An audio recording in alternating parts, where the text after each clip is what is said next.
Salut et bienvenue à tous. De nos jours, on a des voitures plutôt sympas. On a les Clio 3 RS, les Clio 4 RS, les Golf GTI, les Polo GTI, les Twingo GT, tout ce que vous voulez. Mais tout ça, c'est le 21e siècle. C'est notre génération, enfin c'est un peu plus déjà la mienne. Mais je me suis demandé qu'est-ce que pouvaient avoir nos parents pour s'amuser en voiture un peu équivalente, avec des voitures abordables, mais pas trop puissantes pour pouvoir se foutre en l'air, juste pour s'amuser avec ce qu'il faut. Et ben j'ai la réponse, ils avaient ça.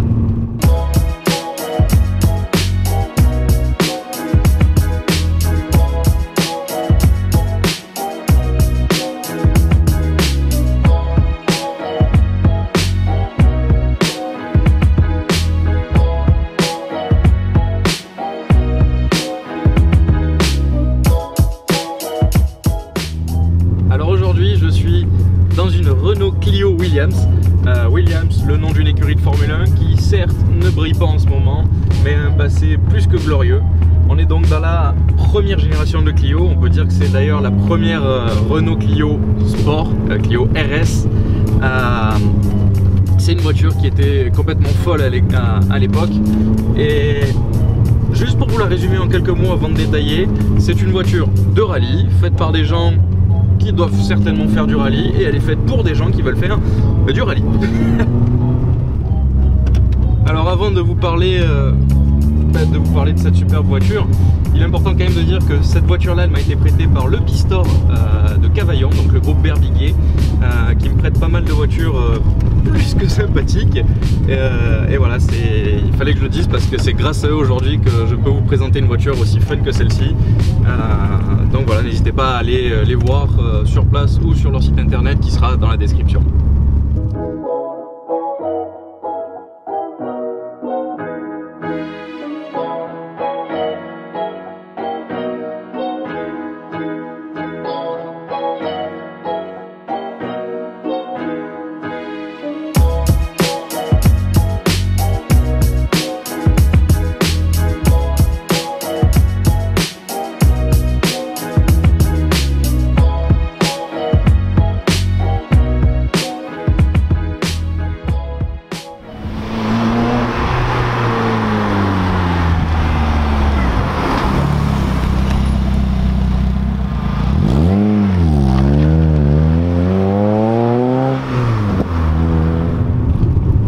Une sonorité qui est complètement dingue.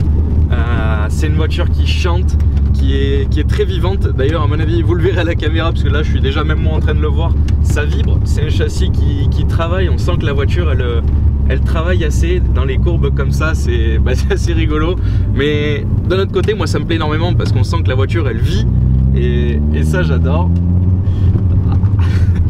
C'est énorme comme caisse. Franchement, on a une direction qui est ultra précise.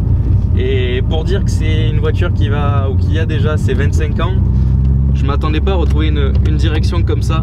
Je pensais à un truc bien flou, bah pas du tout. Ça marche, ça relance, le moteur monte dans les tours parfaitement. Elle sort une bonne puissance, à savoir qu'on est sur 150 chevaux atmosphériques. Donc on a un sacré agrément de conduite, 990 kg, rapport poids-puissance qui est plus qu'excellent pour une voiture comme ça.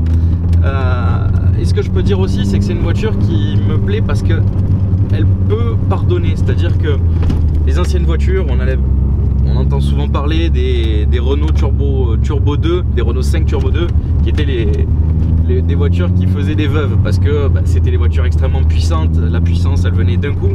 Cette voiture-là, elle est vraiment accessible. On peut la conduire sans avoir de connaissances en pilotage, sans savoir faire des talons pointe. C'est une voiture qui se laisse conduire et qui piège pas. Et ça, c'est super cool parce qu'on peut la prendre en main dès les premiers tours de roue, et c'est tellement un régal. Il y a quand même quelque chose de notable sur cette voiture, c'est que on la ressent beaucoup, on ressent beaucoup les mouvements de la voiture, et on arrive à bien la placer parce qu'il y a une bonne assise. C'est assez impressionnant parce qu'on a des sièges qui sont moelleux à souhait, plus qu'une Madeleine Saint-Michel. Mais ils sont moelleux, mais en même temps ils remontent énormément, ce qui fait qu'ils offrent un très très bon maintien. Donc c'est confortable et ça maintient. Donc c'est l'avantage des sièges confort et l'avantage du baquet, les deux réunis. Et je peux vous dire que grâce à ça, on sent vraiment bien la voiture, et du coup on arrive à voir comment elle se place dans les virages, et on arrive à faire des choses qui sont magnifiques.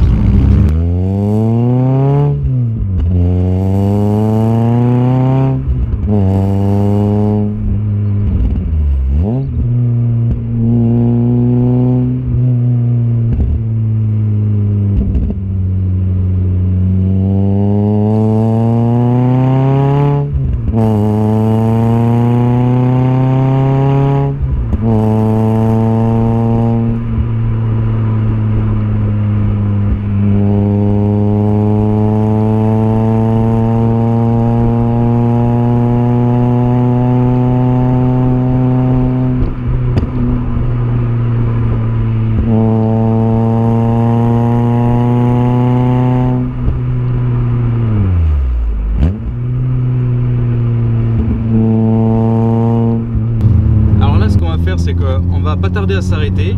Je vais me mettre dans un petit coin sympa et vous montrer un peu à quoi ça ressemble une Clio Williams. Et surtout, je vais vous montrer pourquoi c'était ultra stylé dans les années 90. Mais principalement dans les années 90. Voilà, là je viens de m'arrêter. Ça fait aussi du bien quand ça s'arrête parce que la ligne elle est quand même assez bruyante. Donc là je viens de m'arrêter, je vais vous montrer aussi toutes ces particularités qu'elle a d'un point de vue esthétique et vous montrer pourquoi dans les années 90 c'était super stylé. Alors la première chose que j'ai envie de vous montrer, c'est quand même ce capot, puisque c'est pas commun, il s'ouvre dans le sens inverse des voitures classiques, un peu à la façon d'une Ford GT40 au Mans. Personnellement ça m'avance pas à grand chose, mais je trouve ça stylé et ça me laisse surtout l'occasion de vous montrer ce moteur. Donc c'est un moteur 4 cylindres 2 litres atmosphérique, essence bien entendu, qui développe 150 chevaux, donc c'est quelque chose de raisonnable, c'est pas démesuré et je trouve que ça lui va parfaitement bien. Il n'en reste pas moins que le truc le plus impressionnant sur cette voiture, c'est pas ce capot, c'est quand même la couleur, puisqu'on est sur une couleur bleu foncé avec des jantes couleur or. C'est pas un tuning réalisé par un propriétaire, c'est comme ça qu'elle sortait de l'usine, un peu à la façon d'une Subaru Impreza en rallye. C'est quelque chose que j'aime beaucoup.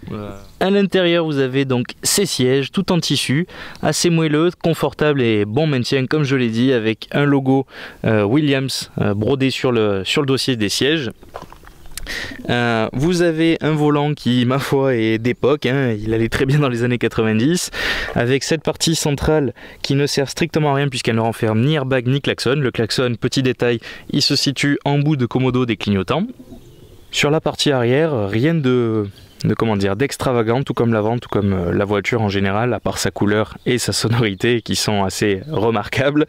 Vous avez une seule simple sortie d'échappement qui se situe ici et vous avez l'inscription Renault Clio avec le logo Williams au-dessus de Renault. Et voilà, rien de plus, pas d'artifice, rien de complètement démesuré.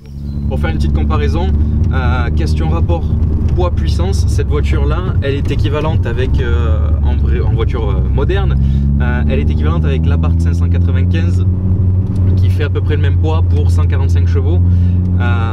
Mais c'est vraiment deux philosophies différentes. Je peux pas dire que l'une est meilleure que l'autre parce que c'est deux mondes. On n'a pas la même façon de les conduire, on n'a pas du tout la même présentation, le même châssis. Et je peux que vous conseiller d'essayer des vieilles voitures comme ça parce que ça vous montre vraiment ce que c'est que le sport automobile, la conduite sportive, et c'est des sensations qu'aujourd'hui malheureusement on ne peut pas retrouver. Voilà les amis, ça va être la fin de cette vidéo, la fin de cet essai, d'une journée qui était vraiment magnifique, surtout qu'il a fait un temps de merde cette semaine, pardon. C'était vraiment fun, c'est une voiture que j'avais envie de découvrir quand j'ai vu que le Bistore à Cavaillon avait cette voiture là. Je leur ai de suite demandé puisque je voulais absolument essayer ça et voir ce que ça donnait. Aucun regret, un vrai régal. Ils me l'avaient dit, j'allais m'amuser, ils n'avaient pas tort. Donc pour retrouver le Bistore qui me prête des voitures comme celle-ci, ils ont tellement de voitures encore plus folles que celle-ci, je vous ai mis le lien de leur Instagram et de leur site internet dans la description, comme ça vous pourrez les retrouver et même peut-être aller les voir. Je vous ai mis mon Instagram aussi pour me suivre et voir toutes les photos que je fais sur des journées comme celle-ci ou des fois quand j'essaie des voitures mais que je ne fais pas de vidéos. Et puis je vais vous demander de vous abonner, comme ça vous ne raterez plus aucune vidéo parce que je suis sûr qu'on retrouvera des voitures comme ça pour s'amuser et faire des trucs encore plus fous. Donc je vous dis juste à très bientôt pour de nouvelles vidéos. Ciao!